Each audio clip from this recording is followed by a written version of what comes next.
Cada año, en el mundo, se producen más de 2 millones de toneladas de miel, pero solo unos pocos kilogramos de este tipo pueden alterar la conciencia humana.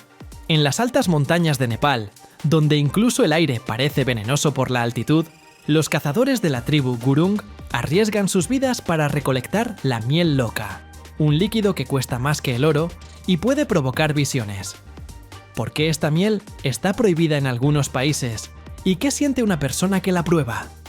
Mira hasta el final y descubrirás lo que los propios cazadores de miel ocultan. La miel, con su valor nutritivo, propiedades medicinales e incluso su capacidad para prolongar la vida, es considerada un tesoro natural en muchas partes del mundo, lo que la eleva más allá del estatus de un simple alimento. ¿Conoces la miel loca?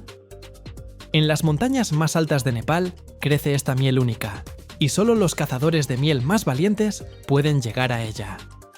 La gente de la tribu Gurung se enfrenta a peligrosos obstáculos en busca de la miel loca, que es famosa por sus potentes propiedades curativas y su delicioso sabor. Esta es una historia real que le sucedió a uno de los cazadores de miel. Tashi, un joven cazador de la tribu Gurung, partió en su primera cacería seria a las altas montañas de Nepal. Siguiendo las antiguas tradiciones de su pueblo, escaló un acantilado escarpado para recolectar la valiosa miel loca. Pero esta vez, la suerte no estuvo de su lado. Una ráfaga de viento repentina lo arrancó de la inestable escalera de bambú y apenas logró agarrarse al borde del acantilado, sosteniendo en sus manos un largo palo para recolectar la miel. En ese momento, se dio cuenta de todo el peligro del oficio que habían practicado sus antepasados. Aunque pudo aguantar y continuar con su trabajo, este incidente quedó grabado en su memoria para siempre, como una lección sobre la importancia de la precaución y la concentración en una tarea tan arriesgada. Al regresar a casa, Tashi contaba esta historia con orgullo y respeto por las tradiciones de su pueblo, pero también con la conciencia de que la naturaleza no perdona los errores. Antes de emprender la expedición, la gente de Gurung inspecciona cuidadosamente cada escalera de bambú. Para cada búsqueda de miel, es necesario ser valiente y estar bien preparado, ya que todas son bastante difíciles. Superan acantilados de aproximadamente 3000 metros con escaleras de bambú sujetas por una delgada cuerda de seguridad. Trabajar a tal altura, combinado con la presencia constante de enormes abejas, es muy arriesgado. Con un largo palo llamado tango, cortan hábilmente los panales, de 1 o 2 kilogramos, haciéndolos caer en cestas de bambú que se encuentran abajo. La miel, conocida por sus propiedades reconstituyentes, puede ser un verdadero elixir de salud. Sin embargo, si se consume incorrectamente, puede causar efectos secundarios, como alucinaciones, e incluso una leve intoxicación. Esta miel contiene grayanotoxina, una sustancia capaz de afectar el sistema nervioso humano, provocando alteraciones temporales de la conciencia. Debido a la dificultad y el peligro de su extracción, así como a sus propiedades únicas, la miel loca se ha convertido en un verdadero manjar, cuyo costo alcanza los $136 por kilogramo. El alto precio también está relacionado con la rareza de este producto, ya que su caza requiere una increíble habilidad y valentía por parte de los cazadores de miel. Los buscadores de miel siguen a las abejas que acuden a un arroyo alrededor del mediodía para recoger agua para enfriar las colmenas. Para determinar la ubicación exacta, utilizan binoculares y en el futuro podrán usar dispositivos de sistema de posicionamiento global que se están desarrollando actualmente. Los cazadores de miel necesitan mucha experiencia para trepar a los enormes árboles donde viven cientos de colonias de abejas y luego, con el humo que emiten, ahuyentar a las abejas. Las abejas tendrán suficiente comida para el invierno si recogen la miel en la colmena con cuidado, usando un ahumador y cuchillos, sin dañar la miel almacenada dentro de la colmena. Para que la caza de miel no se detenga, después de cada recolección, marcan el árbol para poder volver al año siguiente. Gracias a sus propiedades nutritivas y medicinales, la jalea real, un material valioso producido por las abejas obreras. Se encuentra entre los productos naturales más preciados. La jalea real se recolecta de manera muy delicada y fina. Cuando se retira la abeja reina de la colmena, sus ayudantes comienzan a preparar jalea real para alimentar a las futuras larvas. En la siguiente etapa, los trabajadores, con la ayuda de agujas de injerto especiales, insertan las larvas en celdas de cera de abeja o de plástico para reinas durante el periodo de gestación, que dura de 12 a 18 horas. La jalea real está lista para ser recolectada después de 72 horas. La extracción de las larvas antes de obtener la jalea real es un proceso muy delicado. La cuidadosa recolección manual de cada gota de jalea real garantiza su calidad excepcional. La cantidad máxima de jalea real que una colmena puede producir es de 22 kilogramos, y la jalea real de la mejor calidad, elaborada por abejas alimentadas con flores de colza, puede costar hasta $150 por kilogramo. La demanda mundial de jalea real, promocionada como un elixir de salud, está en constante crecimiento. Cuando escuchas la frase «la miel más cara del mundo», la expresión «miel de Manuka» probablemente sea lo primero que te viene a la mente. Los bosques vírgenes de Nueva Zelanda son la fuente de la miel de Manuka, la variedad más cara del mundo. Los frascos de 230 gramos de miel de Manuka cuestan $4.664 cada uno. Y no es para menos. Este néctar, que habita en las colmenas, es a la vez raro y nutritivo. Uno de los numerosos beneficios para la salud y la belleza de la miel de Manuka es la presencia del compuesto químico antibacteriano metilglioxal, o MGO.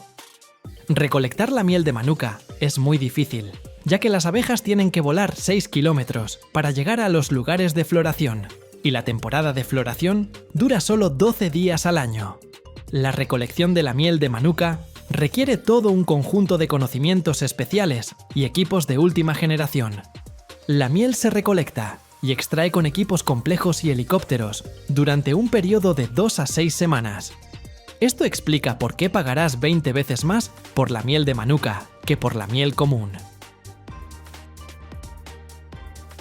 Según el libro Guinness de los Récords, un kilogramo de la miel turca Centauri puede costar hasta $10.800, lo que la convierte en la miel más cara del planeta en 2021. La miel, con cualidades medicinales y gustativas, recolectada en colmenas y cuevas a una altitud de entre 1.900 y 3.000 metros, absorbe los minerales de su duro entorno. La producción anual es de solo 33 kilogramos y el proceso de recolección tarda 15 años, por lo que es bastante rara. El nombre del comprador y el hecho de que cada frasco se llena a mano y se recubre de oro subrayan su singularidad y valor. Los antiguos egipcios practicaban la caza de miel silvestre, uno de los métodos de recolección de miel más antiguos que se conservan. Esta actividad data de hace 4.500 años. En las antiguas pinturas egipcias, los apicultores, con la ayuda de cuerdas y velas, escalaban acantilados escarpados o árboles para obtener la miel. Estas pinturas, que son una parte integral de la apicultura moderna, representan el uso del humo por parte de los antiguos egipcios para apaciguar a las abejas. Los antiguos egipcios veneraban la miel por sus numerosas propiedades beneficiosas, incluyendo sus aplicaciones culinarias y medicinales, así como por su papel en los ritos de momificación y en las ofrendas a los dioses. Cada año, en el mundo, se consumen más de 13 millones de toneladas de caucho natural, un material sin el cual no existiría ni un solo neumático, guante o junta de aviación. Pero pocos se preguntan, ¿de dónde proviene esta sustancia elástica? En algún lugar de los trópicos, entre los húmedos bosques de Tailandia y Malasia, miles de trabajadores, antes del amanecer, cortan la corteza de los árboles para recolectar un líquido blanco, el látex, que luego convierten en caucho. ¿Cómo exactamente, a partir del simple jugo del árbol de hevea, nace un material que mueve coches, aviones e incluso programas espaciales? ¿Y qué secreto esconden estas plantaciones, donde día tras día nace uno de los recursos más importantes de la humanidad? Mira hasta el final y verás lo que no se muestra a los turistas.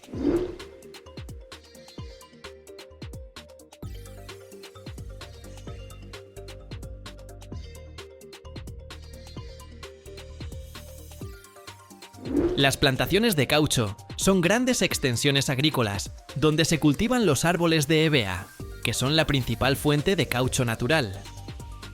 Estas plantaciones suelen estar ubicadas en regiones tropicales, ya que la hevea necesita un clima cálido, una gran cantidad de precipitaciones y humedad para un crecimiento óptimo. La historia de las plantaciones de caucho se remonta al siglo XIX, cuando el inglés Henry Wickham sacó semillas de hevea de Brasil y las llevó al Real Jardín Botánico de Kew en Gran Bretaña. Desde allí, los jóvenes plantones fueron enviados a las colonias británicas en el sudeste asiático, en particular a Malasia y Sri Lanka, donde comenzó el cultivo a gran escala. Hoy en día, los mayores productores de caucho natural son Tailandia, Indonesia, Malasia y Vietnam.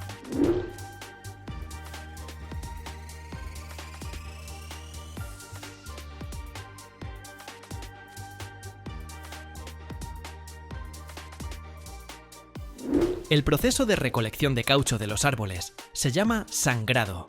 Los trabajadores hacen incisiones poco profundas en la corteza del árbol en ángulo, generalmente temprano en la mañana, cuando la savia, es decir, el látex, fluye más activamente. El látex es un líquido lechoso que fluye de las incisiones y se recoge en pequeñas tazas adheridas al tronco del árbol.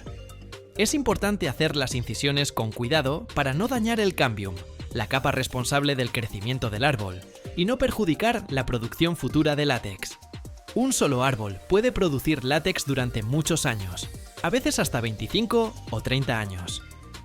El látex recolectado se transporta desde las plantaciones a las plantas de procesamiento de diversas maneras, dependiendo de la escala de la plantación, la distancia a la planta y la infraestructura disponible.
En algunas regiones, donde los ríos son la principal vía de transporte, el látex puede ser transportado en grandes contenedores, en barcazas o botes.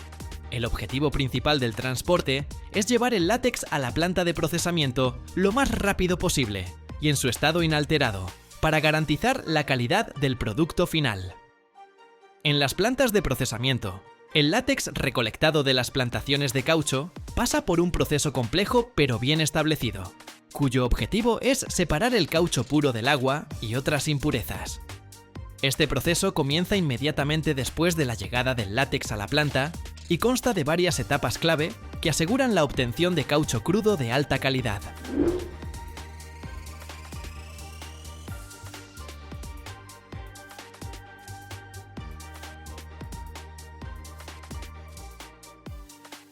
Primero, al llegar a la planta, el látex líquido, que generalmente llega en grandes cisternas, se filtra.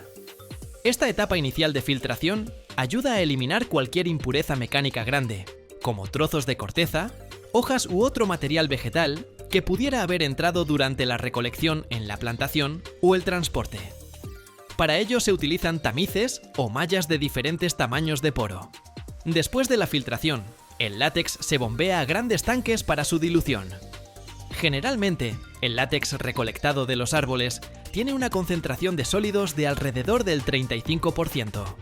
Para su posterior procesamiento, se diluye con agua limpia hasta una concentración menor y más manejable, que a menudo es del 20%.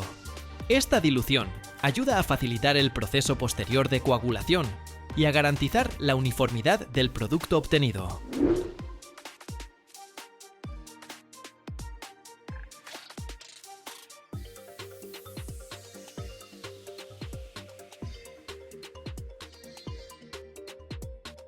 La etapa clave en el procesamiento del látex es la coagulación.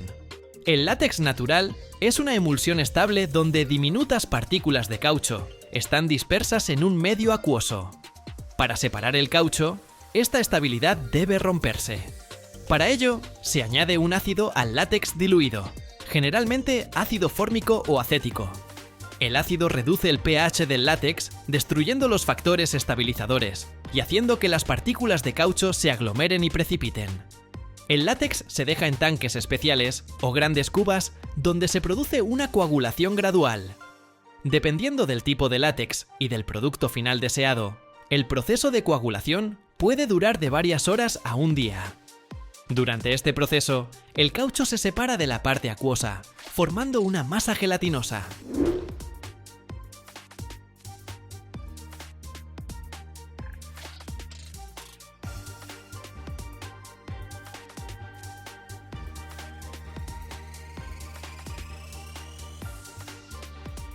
Cuando la coagulación está completa, la masa de caucho obtenida, que tiene el aspecto de una lámina blanda y gelatinosa, se retira con cuidado de las cubas.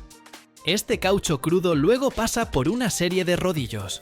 Primero se pasa por rodillos acanalados, que ayudan a eliminar la mayor parte del agua residual, y al mismo tiempo crean una textura característica en la superficie de la lámina de caucho. Esto también ayuda a aumentar la superficie para un secado posterior más eficiente. El siguiente paso es el lavado. Las láminas de caucho se lavan a fondo con agua limpia para eliminar los restos de ácido y cualquier otra impureza soluble en agua. La calidad del lavado es extremadamente importante, ya que los residuos de ácido pueden afectar negativamente las propiedades del caucho final y su envejecimiento.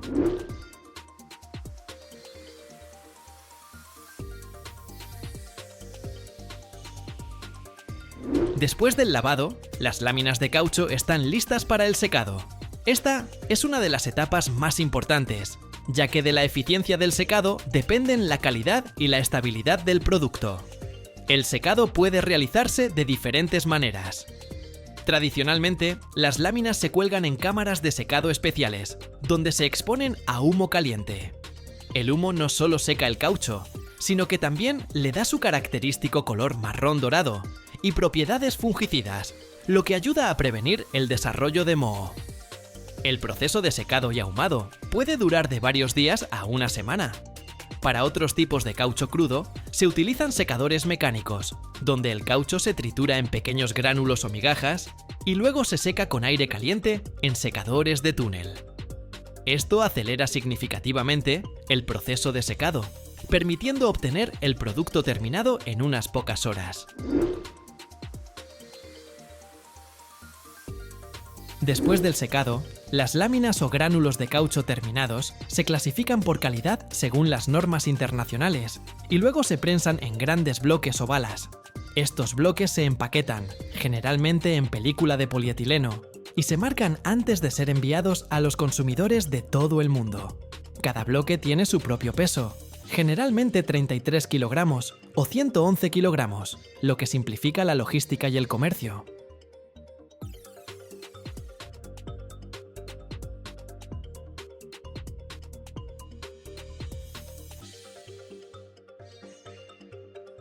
Hoy nos embarcaremos en un viaje a las enormes canteras a cielo abierto, valles montañosos creados por el hombre que impresionan por su escala y complejidad. Estas gigantescas excavaciones en la corteza terrestre son testimonio no solo del poder insuperable de la tecnología moderna, sino también del trabajo de miles de ingenieros, geólogos y trabajadores a lo largo de muchos años. Descubriremos cómo se crean exactamente estas colosales estructuras y qué papel desempeñan en este proceso los verdaderos titanes de la ingeniería, las excavadoras gigantes. Prepárense para una historia de escala, precisión y una fuerza impresionante que cambia el paisaje de nuestro planeta.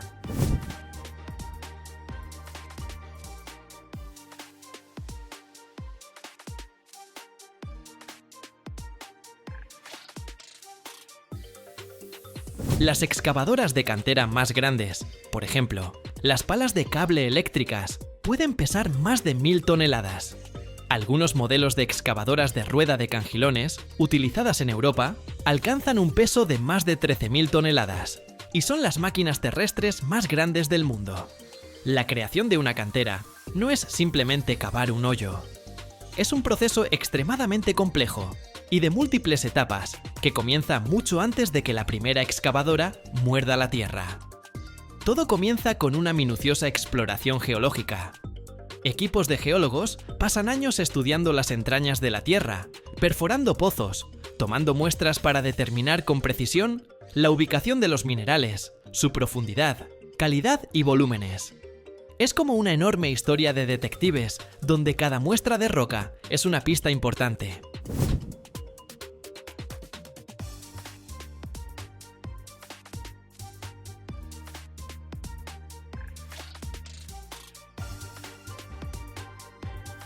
Cuando se encuentran los minerales, entran en juego los ingenieros y planificadores. Desarrollan un proyecto detallado de la cantera que abarca cada aspecto, desde el ángulo de inclinación óptimo de las paredes y el ancho de las vías de transporte hasta el sistema de drenaje que evacuará el agua. Es un trabajo colosal que requiere cálculos precisos, ya que la seguridad y la eficiencia de la futura extracción dependen de cada detalle. En esta etapa se decide cuál será la forma de la cantera, cómo se ubicarán las terrazas, los llamados bancos, por los que se moverá la maquinaria, y cómo organizar la logística para la extracción de cientos de millones de toneladas de roca. Después de años de planificación, llega el momento de la acción. Antes de llegar a los valiosos minerales, es necesario retirar la llamada montera, las capas de suelo, arcilla y rocas estériles que cubren el yacimiento. Esto puede ser un volumen de trabajo colosal, ya que la profundidad de la montera a veces alcanza decenas o incluso cientos de metros.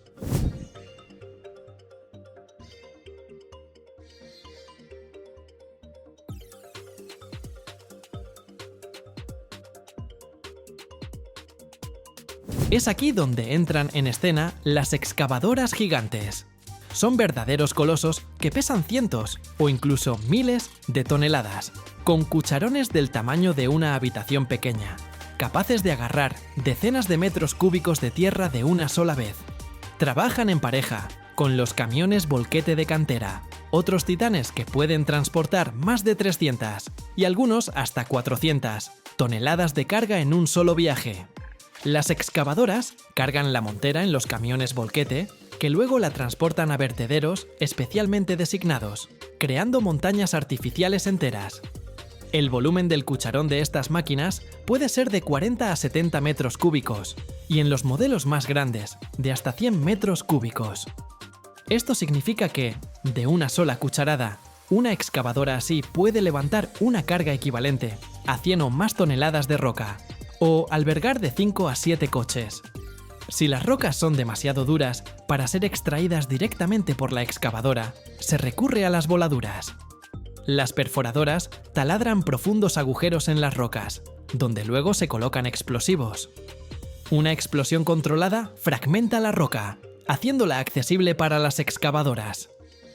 Es una etapa espectacular y extremadamente responsable, que requiere el más estricto cumplimiento de las normas de seguridad. Después de retirar la montera, comienza la etapa más importante, la extracción directa de los minerales y la formación de la cantera en sí. La cantera se desarrolla en bancos, parecidos a escalones gigantes o terrazas. Esto se hace para garantizar la estabilidad de las paredes de la cantera y para crear plataformas de trabajo convenientes para la maquinaria.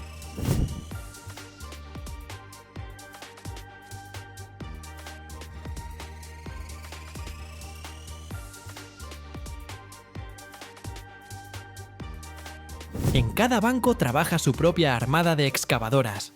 Pueden ser tanto enormes excavadoras de cantera con accionamiento eléctrico, capaces de trabajar de forma continua durante meses, como excavadoras hidráulicas, que se distinguen por su alta maniobrabilidad y precisión. Muerden la roca, cargándola en los camiones volquete que esperan. Algunas excavadoras son tan grandes que incluso tienen que ser ensambladas directamente en el lugar de la extracción, en lugar de ser transportadas ya listas. Imagina el cucharón de una de estas máquinas. Puede contener un coche, o incluso varios. En una hora, un gigante así puede mover miles de metros cúbicos de roca.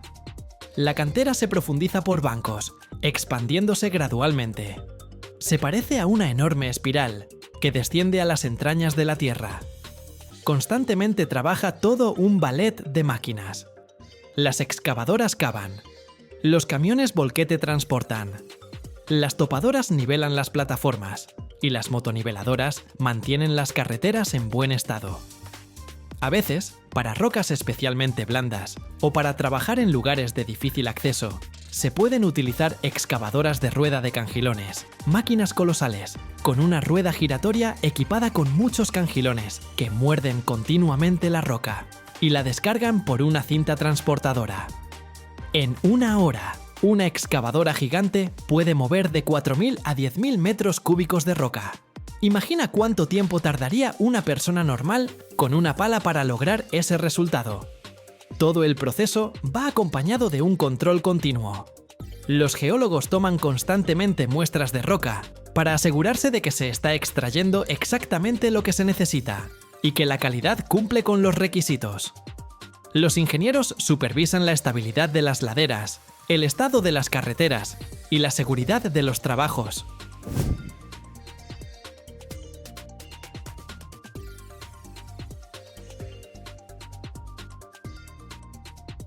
Una cantera gigante no es solo un agujero en la tierra, es todo un complejo industrial con su propia infraestructura.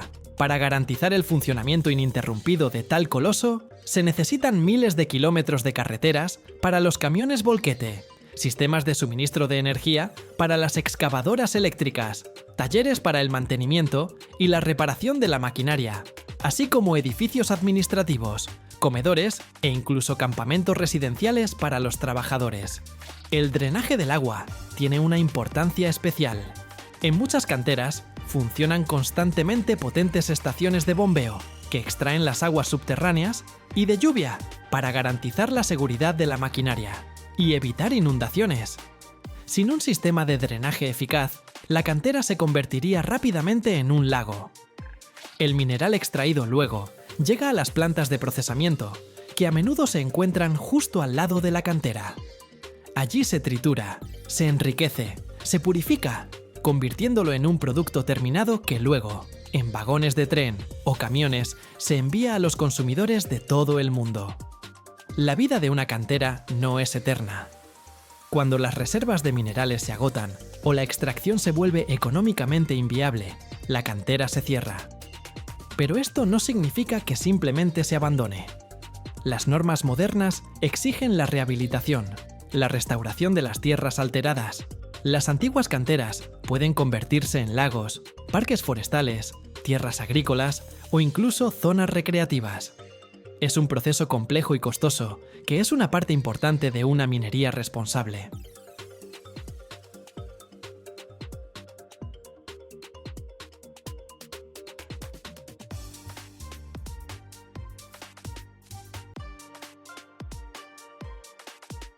Cada año, en el mundo, se producen más de 100 toneladas de materiales, pero solo uno de ellos desafía las leyes de la física. No es metal ni plástico, es grafeno. Un material más delgado que el ADN humano, pero 200 veces más resistente que el acero. Imagina, una sola capa de él podría soportar el peso de un elefante balanceándose en la punta de un lápiz. Es más ligero que el aire, transparente como el vidrio, y, al mismo tiempo, conduce la corriente mejor que el cobre. Pero lo más interesante es que todavía no conocemos los límites de sus posibilidades. Mira hasta el final. Descubrirás cómo algo casi invisible puede cambiar el futuro de toda la industria.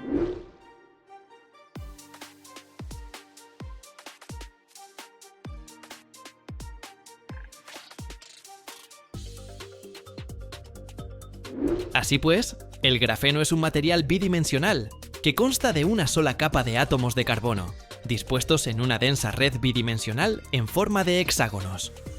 Posee una serie de propiedades únicas que lo hacen increíblemente prometedor. Los átomos de carbono en el grafeno están unidos entre sí por enlaces covalentes extremadamente fuertes. En esencia, cada átomo forma parte de una red absolutamente densa e impecable. Cuando intentamos estirar, perforar o romper una lámina de grafeno, en realidad estamos intentando romper estos enlaces. Lo singular es que cuando se aplica una fuerza externa a la red, no se rompe sin más.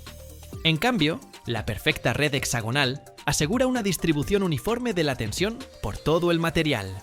Los físicos han descubierto que para perforar una lámina de grafeno perfecta con un lápiz, por ejemplo, se necesitaría una fuerza comparable al peso de un elefante balanceándose en la punta de ese lápiz.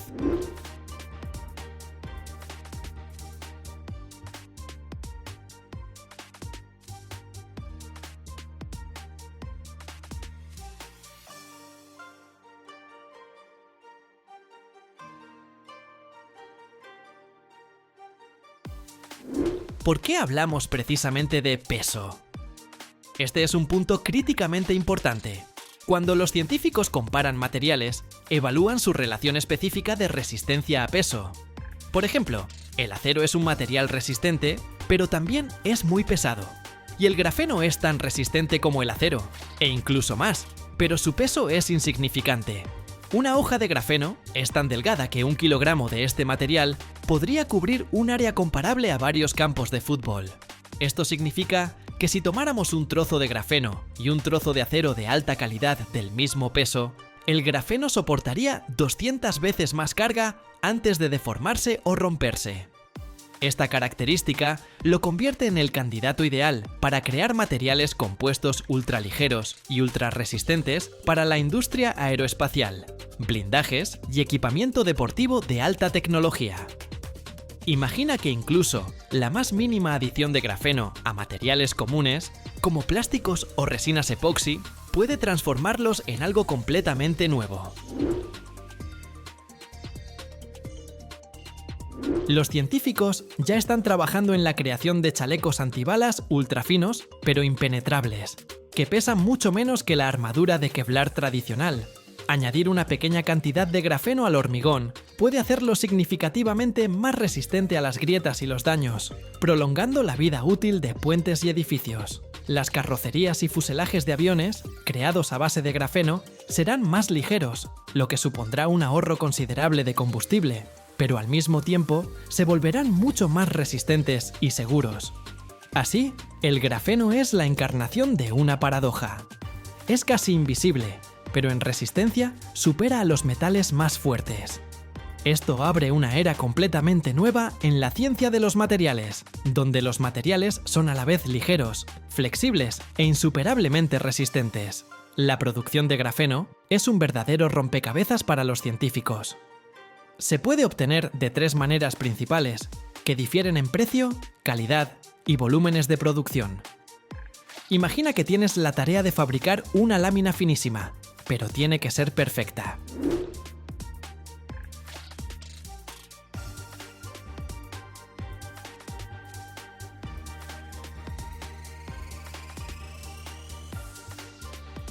El primer método es la exfoliación mecánica. Es la forma en que se descubrió el grafeno. Aquí todo es simple. Tomamos grafito común, que es una pila de capas de carbono, e intentamos arrancar de él una sola capa. Los científicos literalmente usaron cinta adhesiva para arrancar capas repetidamente hasta que en la cinta quedaba esa misma capa monoatómica necesaria. Esto produce el grafeno más puro e ideal, un verdadero diamante para la investigación fundamental. Pero el problema es obvio. Este método es terriblemente lento, imposible de escalar, y solo es adecuado para laboratorios. El segundo enfoque es la exfoliación química. Se necesita cuando queremos obtener mucho grafeno, para añadirlo a baterías, plásticos o tintas. Aquí no jugamos con cinta adhesiva, sino que usamos artillería química pesada. El grafito se sumerge en ácidos y oxidantes muy fuertes, que penetran entre las capas de carbono y comienzan a separarlas. El resultado es una mezcla espesa.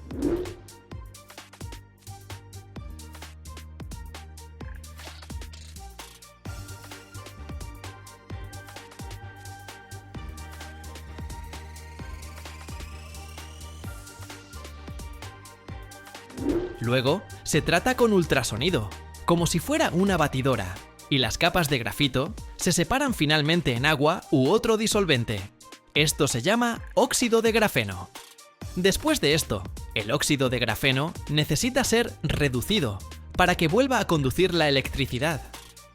Este método es barato y produce grandes volúmenes, pero el producto final siempre tiene muchos defectos e impurezas. Es adecuado para compuestos, pero no para la electrónica sensible. El tercer y más prometedor método es la deposición química de vapor. Es la tecnología para crear lienzos de grafeno de alta calidad y gran tamaño, necesarios para pantallas táctiles o microchips. Aquí no arrancamos nada, sino que cultivamos el material desde cero. Se toma una fina lámina de metal, generalmente de cobre, y se calienta fuertemente, hasta 1000 grados Celsius. Luego, en el horno se introduce un gas que contiene carbono, por ejemplo, metano. Los átomos de carbono, liberados del gas, se depositan sobre el cobre al rojo vivo, que sirve como una plantilla ideal. Se autoensamblan en una impecable red de panal de una sola capa. Este método produce alta calidad y permite hacer grandes láminas de grafeno, lo cual es clave para la industria.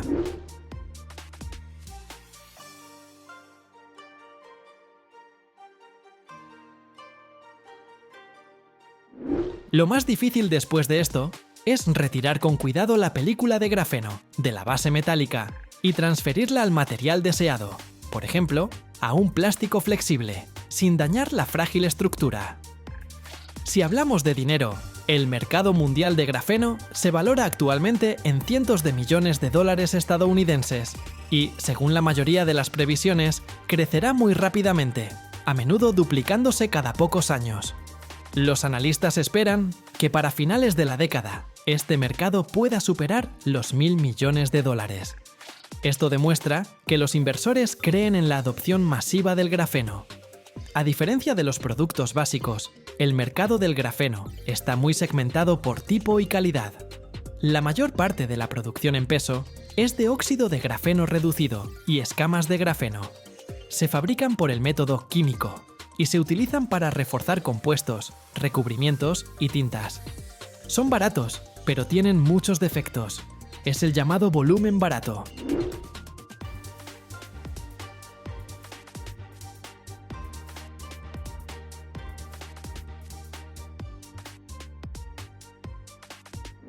¿Y qué hay de la calidad cara? La menor parte en peso, pero la más cara en valor, es el grafeno puro de una sola capa en forma de películas.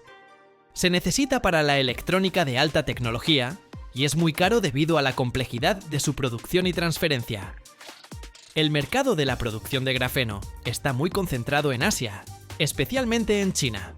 Las empresas chinas son líderes mundiales en la producción de grandes volúmenes de grafeno para baterías y supercondensadores, precisamente el que se hace por el método químico. Las empresas europeas y estadounidenses, por regla general, se centran en el desarrollo de formas de grafeno más tecnológicas y puras, es decir, películas para las industrias aeroespacial y electrónica.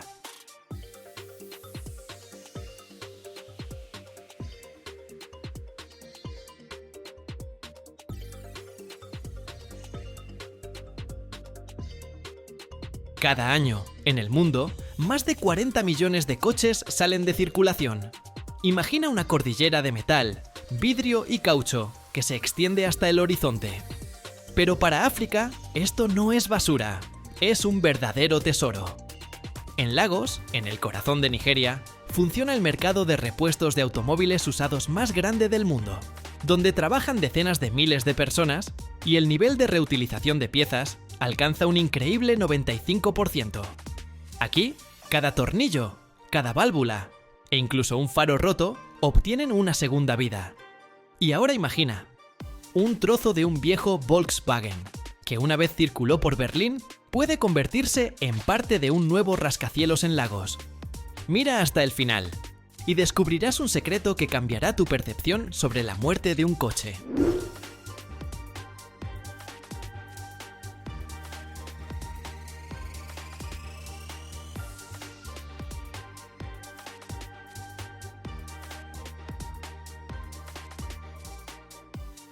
Todo comienza en el caos de un puerto o en las afueras de una ciudad gigante como Lagos. Un campo enorme e interminable que se extiende hasta el horizonte, cubierto no con montañas, sino con cordilleras enteras de coches muertos. Es un cementerio y al mismo tiempo una maternidad. Aquí descansan europeos cansados, viejos Peugeot y Volkswagen que una vez circularon por las carreteras perfectas de Alemania. Y junto a ellos, resistentes japoneses, Toyotas y Nissans, que han sobrevivido más de una temporada de lluvias. El aire aquí es denso y pesado, huele a aceite viejo, a metal calentado por el sol y a goma quemada. Y sobre todo esto, un zumbido incesante, el chirrido del metal, el tintineo de un martillo, el siseo de las máquinas de soldar. No es una fábrica, es un organismo vivo. Y a este organismo llega un nuevo paciente, un viejo y maltratado Toyota Corolla. Su viaje por las carreteras del mundo ha terminado. Comienza su viaje por piezas.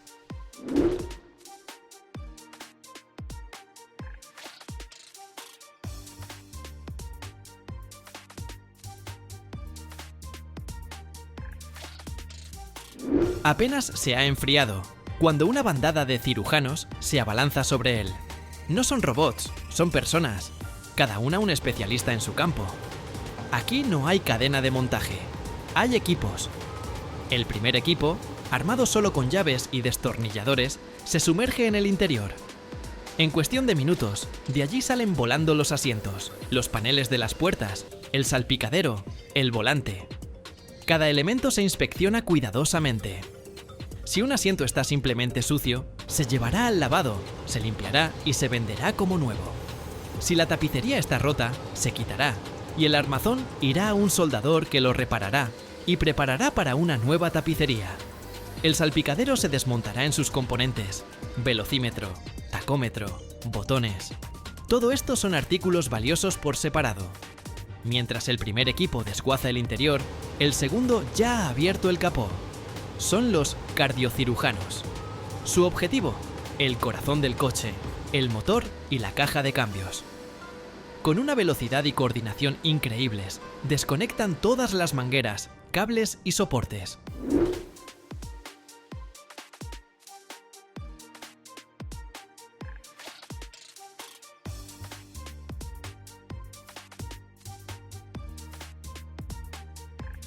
Luego, con la ayuda de un simple polipasto de cadena colgado de una viga oxidada, arrancan todo el tren motriz de su lecho.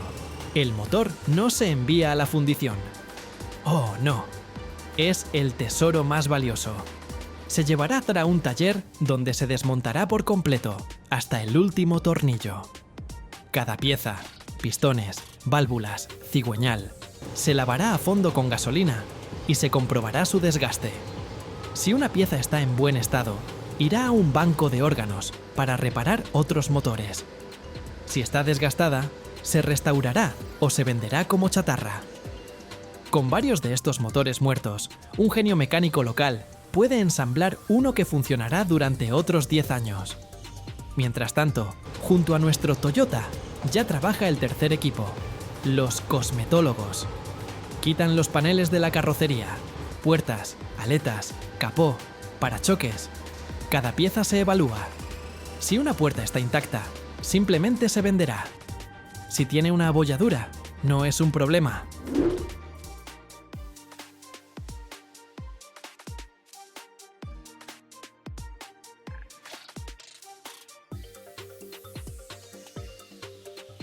Se la llevarán a un chapista, un verdadero escultor del metal. Con un martillo, un yunque y una increíble sensibilidad para el metal, sacará la abolladura de tal manera que apenas se notará. Luego, la pieza se pintará y se venderá como casi nueva. Incluso un faro roto no es basura. Se extraerán con cuidado los trozos de cristal intactos, que luego podrán usarse para reparar otro faro. Pero eso no es todo. También están los neurólogos y los cirujanos vasculares. Extraen con cuidado todo el cableado del coche. No es solo un manojo de cobre, es un sistema completo que se puede instalar en otro coche. Radiadores, alternadores, motores de arranque, bombas de gasolina. Todos estos son órganos valiosos por separado que se extraen, se comprueban, se reparan y vuelven a la batalla. Incluso los discos de freno, si no están demasiado gastados, se rectificarán y se venderán. El cristal se corta con cuidado para venderlo a quienes se les haya roto. Amortiguadores, muelles, brazos de suspensión. Todo se aprovecha.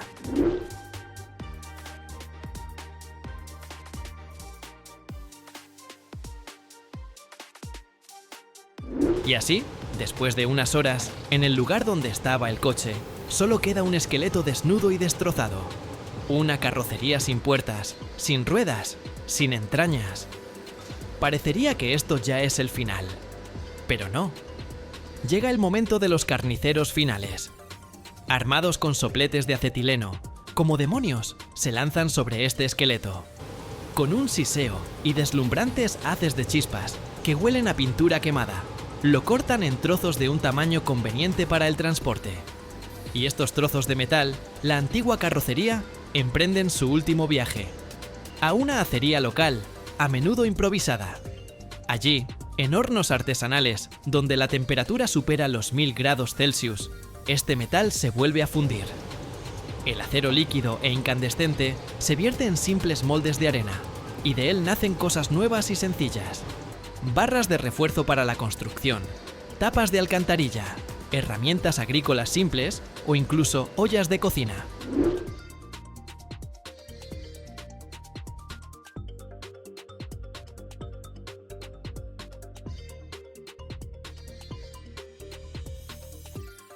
El mercado de repuestos de automóviles usados más grande de Nigeria, y posiblemente de toda África, es Ladipo en Lagos.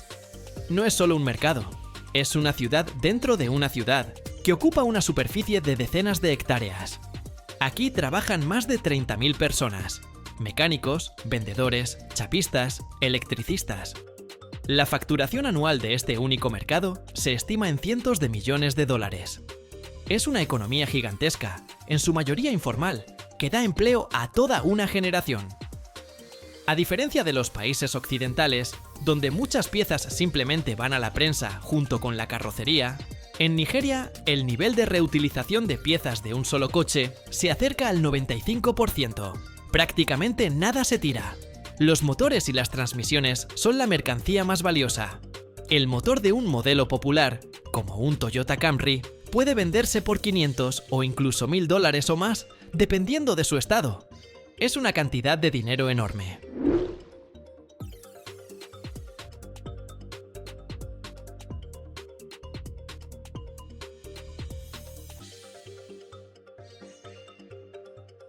Los paneles de la carrocería, puertas, aletas, capós, son el pan de cada día para miles de pequeños talleres. Faros, espejos, botones del interior, emblemas. Todo tiene su precio. Incluso los viejos asientos de coche no se desperdician. A menudo se reparan y se utilizan como muebles en casas y cafés. Y, por último, lo que queda. Después de haber quitado del coche absolutamente todo lo que se puede vender, queda la carrocería desnuda.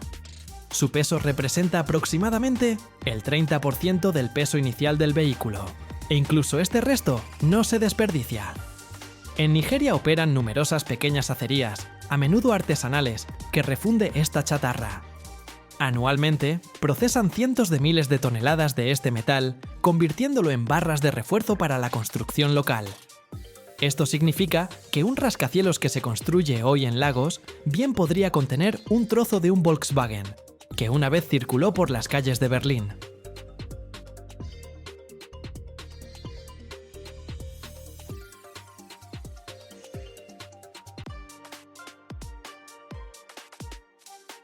Imagina una piedra, de apariencia tan común, pero en cuyo interior se esconde la fuerza capaz de soportar las cargas multimillonarias de la civilización.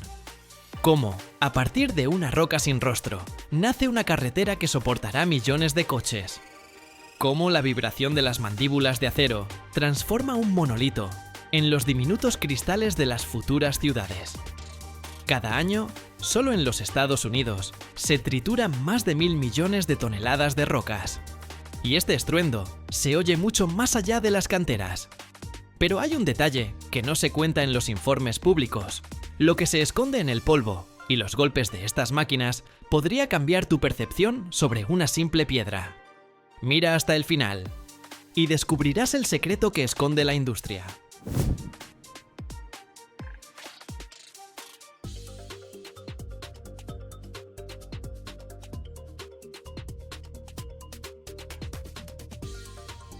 La primera y más espectacular etapa de la trituración de grandes bloques de piedra en las canteras es la fragmentación primaria de los macizos rocosos.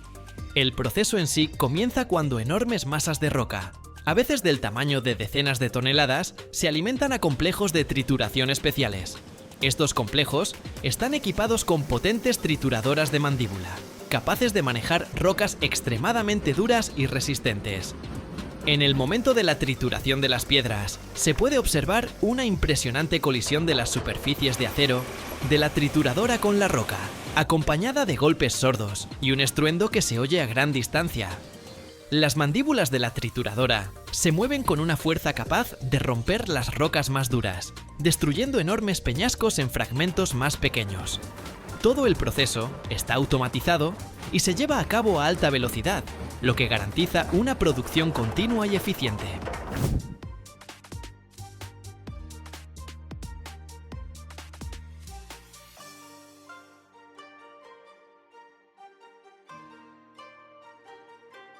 Después de la trituración primaria, el material llega a transportadores de cadena que lo elevan para la siguiente etapa de trituración o cribado.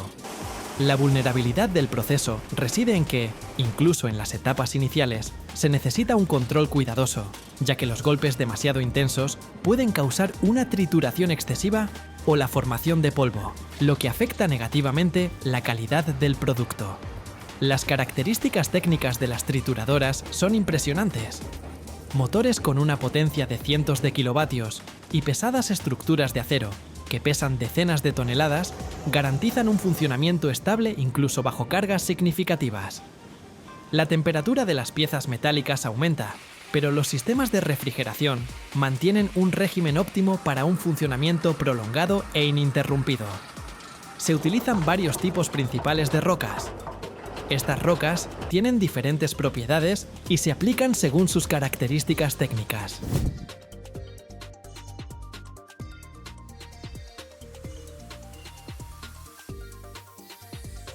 El granito es una de las rocas más comunes y resistentes para la producción de grava. Es una roca volcánica compuesta principalmente por cuarzo, feldespato y mica. La grava de granito tiene una alta dureza y resistencia al desgaste y se utiliza a menudo para la construcción de carreteras, vías férreas y estructuras de hormigón. Los tamaños de la grava de granito pueden variar desde una fracción fina de 5 a 20 milímetros hasta una grande de 40 a 70 milímetros. La grava de río es una roca sedimentaria suelta, compuesta principalmente por guijarros redondeados. Es menos resistente que el granito, pero tiene una radiactividad más baja, lo que la hace segura para su uso en la construcción residencial. La grava de río se utiliza como agregado en el hormigón y para el subbalasto de las carreteras.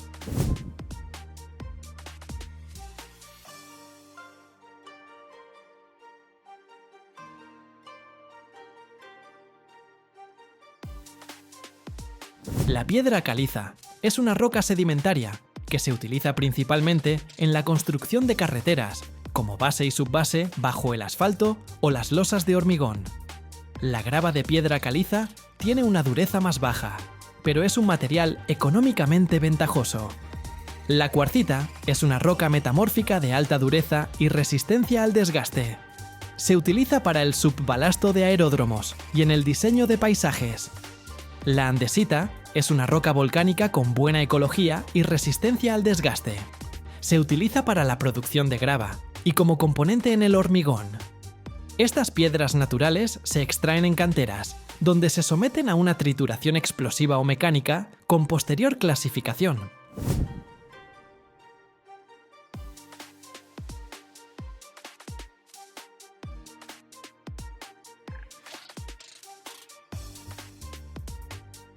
Después de la fragmentación primaria de los bloques de piedra en el complejo de trituración, la siguiente etapa importante es la separación del material en fracciones mediante un sistema de cribas.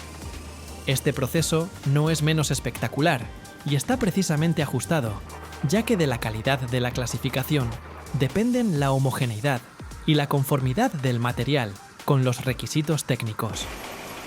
El tamaño de las partículas de la futura arena de construcción, grava o gravilla, se establece mediante mallas de gran, mediano y pequeño tamaño. Una gran cantidad de rejillas, dispuestas una sobre otra, forman un complejo de transporte secuencial, donde se realiza una clasificación automática por fracciones. Los fragmentos gruesos permanecen en la parte superior, pasando a ser procesados en las siguientes trituradoras, mientras que los productos más finos se tamizan hacia abajo y caen en los receptores de clasificación.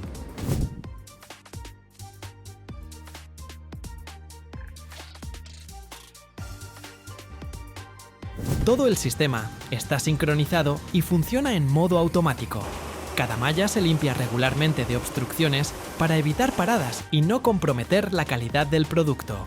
Y el movimiento del material es controlado por sensores y un sistema de control de producción. El control de los tamaños y la calidad del material se realiza tanto con la ayuda de sensores como mediante verificaciones periódicas de laboratorio. Esto es importante, porque de ello dependen las características de construcción del producto final, la durabilidad de las carreteras y otras estructuras. La automatización de este proceso aumenta la productividad del complejo de trituración y clasificación. Reduce la necesidad de trabajo manual y minimiza el factor de error humano. Además, se prevén reservas tecnológicas para un rápido ajuste del sistema en caso de cambio del tipo de materia prima o de las normas.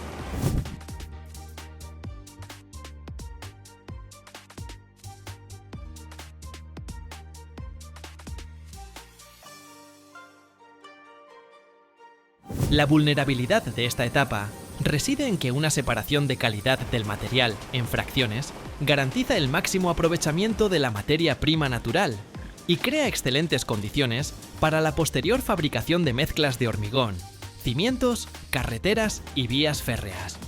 En los Estados Unidos de América, la trituración de rocas es uno de los componentes clave de la industria minera y de procesamiento, así como del sector de la construcción.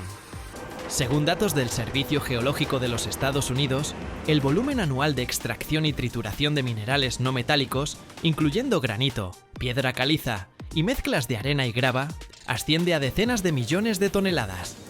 El año pasado, los Estados Unidos produjeron más de 1.200 millones de toneladas de piedras de construcción, de las cuales una gran parte corresponde a grava triturada y gravilla, utilizadas para la construcción de carreteras, autopistas, vías férreas y estructuras de hormigón.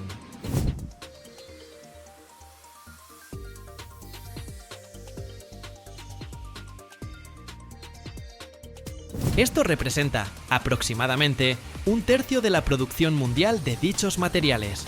El consumo de energía de las empresas de trituración en los Estados Unidos se optimiza constantemente. En los últimos años, la implementación de tecnologías de eficiencia energética ha permitido reducir los costos de electricidad en un 20%. También es importante que en los Estados Unidos se apliquen sistemas a gran escala de control de la seguridad ambiental, que reducen la emisión de polvo y la carga de ruido durante la trituración. El proceso de trituración va acompañado de la formación de una gran cantidad de polvo, que contamina el aire en las inmediaciones de las canteras y los complejos de trituración. El polvo puede afectar negativamente la salud de los trabajadores y los residentes de las áreas circundantes, causando problemas respiratorios, alergias y otras enfermedades crónicas.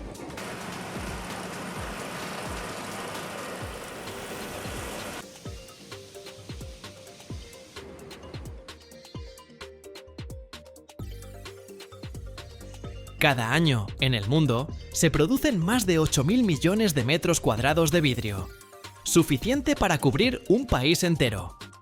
Pero pocos saben que el camino hacia un panel perfectamente transparente comienza con arena blanca, parecida a un desierto en miniatura. Imagina un río de vidrio al rojo vivo que fluye a través de un horno del tamaño de una casa y se vierte suavemente sobre una superficie de estaño fundido, creando una cinta perfectamente lisa. Esto no es solo tecnología, es una verdadera alquimia que transforma una materia frágil en una armadura transparente para rascacielos, acuarios e incluso coches. Mira hasta el final. Allí revelaré un secreto del que seguro nunca has oído hablar.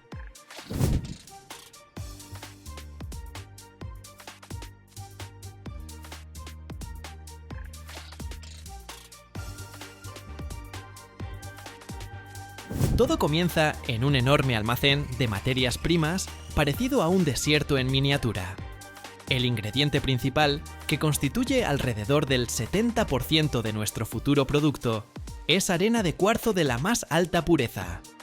Debe ser perfectamente blanca, porque cualquier impureza de hierro le daría al vidrio un indeseable tono verdoso.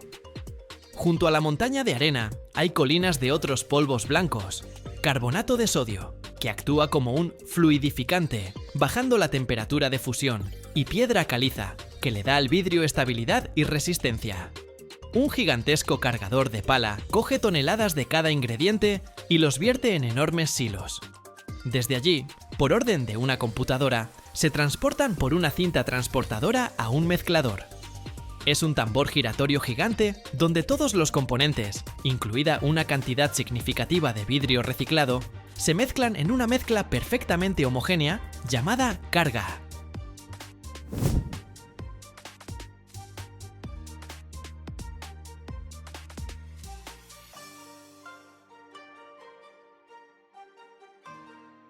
Ahora, esta carga seca y polvorienta comienza su viaje al corazón mismo de la fábrica, el horno de fundición.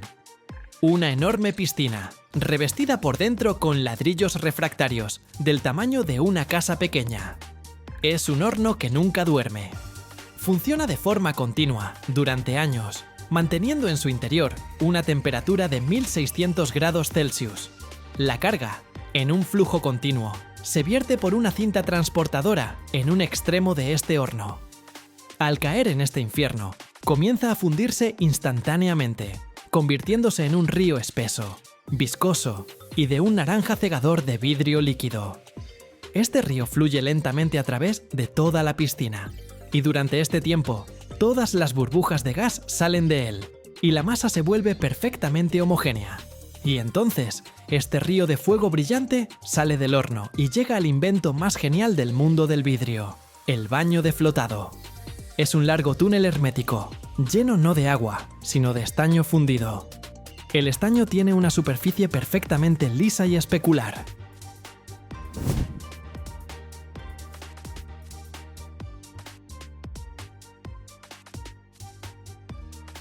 Como el vidrio es más ligero que el estaño y no se mezcla con él, se extiende por la superficie, como el aceite sobre el agua, formando una cinta perfectamente plana e impecablemente lisa. La gravedad la hace perfectamente plana por debajo, y la tensión superficial, perfectamente lisa por arriba. El grosor de esta cinta se regula con la velocidad a la que se extrae del baño y con rodillos especiales. Anualmente, en el mundo, se producen más de 8.000 millones de metros cuadrados de este vidrio flotado. Es suficiente para cubrir todo el territorio de Chipre. Después del baño de flotado, la interminable cinta de vidrio, todavía muy caliente pero ya sólida, entra en un largo túnel llamado túnel de recocido. Esta es una etapa críticamente importante. Si el vidrio se enfriara demasiado rápido, se crearían en él tensiones internas colosales, y sería frágil como un adorno de Navidad.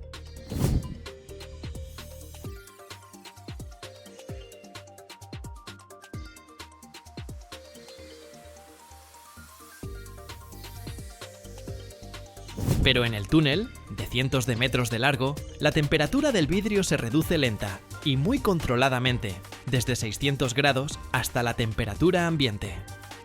Esto permite que las moléculas se relajen y elimina todas las tensiones. Del otro extremo del túnel sale una cinta de vidrio perfectamente transparente, plana y libre de tensiones, que un cortador automático con un rodillo de diamante corta en enormes láminas, llamadas láminas jumbo. Su tamaño puede alcanzar los 6 por 3 metros. Pero esto es solo la materia prima, solo una capa de nuestro futuro sándwich. Para los rascacielos y los acuarios, el vidrio ordinario es demasiado débil. Por eso, estas láminas se envían a un entrenamiento adicional. Para hacer el vidrio 5 o 7 veces más resistente, se templa. La lámina de vidrio entra en un horno donde se calienta a una temperatura de 620 grados, casi hasta su punto de reblandecimiento. Y luego se saca instantáneamente, y se sopla por ambos lados con potentes chorros de aire frío.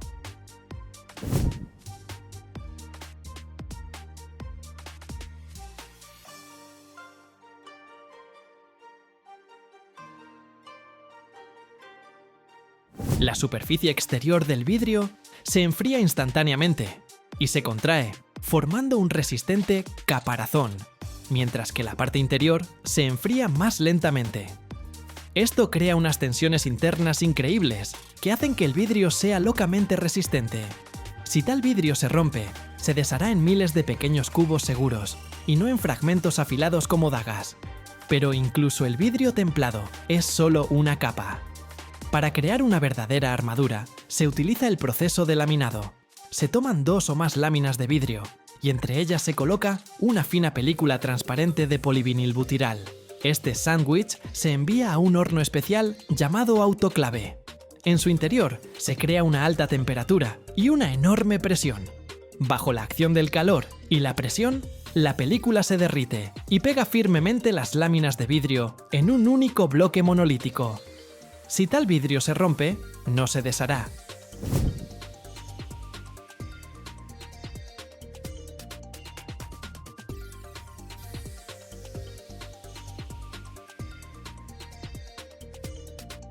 Los fragmentos permanecerán pegados a la película, como moscas en una cinta adhesiva. Así es como se hacen los parabrisas de los coches, y así es como se hace el vidrio para los rascacielos. Para los acuarios, este sándwich puede ser simplemente increíble. Por ejemplo, el grosor del vidrio acrílico en el acuario de Dubái alcanza los 75 centímetros. Es casi 1 metro de grosor. Está compuesto por muchas capas pegadas entre sí y es capaz de soportar la presión de 10 millones de litros de agua. Finalmente, al vidrio para rascacielos se le aplica un recubrimiento especial. En una enorme cámara de vacío, sobre la superficie del vidrio, se pulverizan las más finas capas invisibles de metales como la plata o el titanio. Este proceso, llamado pulverización catódica por magnetrón, crea un recubrimiento de baja emisividad. Funciona como un filtro inteligente. En verano, refleja la radiación solar infrarroja hacia el exterior, evitando que el interior se caliente, y en invierno, por el contrario, refleja el calor de los radiadores de vuelta a la habitación, impidiendo que se escape.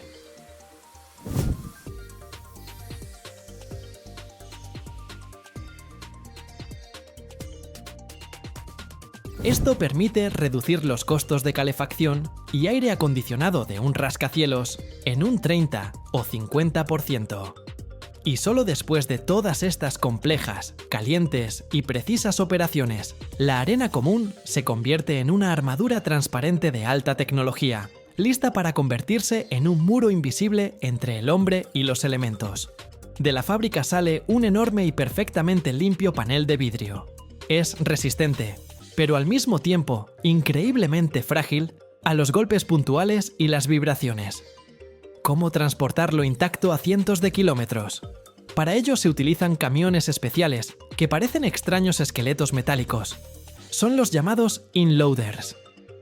En lugar de una caja normal, tienen en el medio un profundo pozo y a los lados 2 marcos inclinados, parecidos a caballetes gigantes, llamados pirámides. Las láminas de vidrio se colocan en estas pirámides casi verticalmente, en un pequeño ángulo.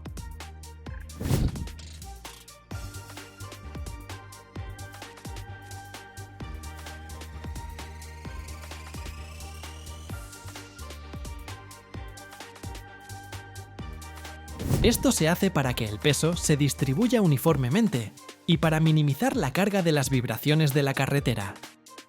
Cada lámina está separada de la siguiente por suaves espaciadores y todo el paquete está firmemente sujeto con decenas de correas y abrazaderas hidráulicas. El conductor de un camión así es un verdadero as. Lo conduce de manera increíblemente suave, evitando frenazos y giros bruscos.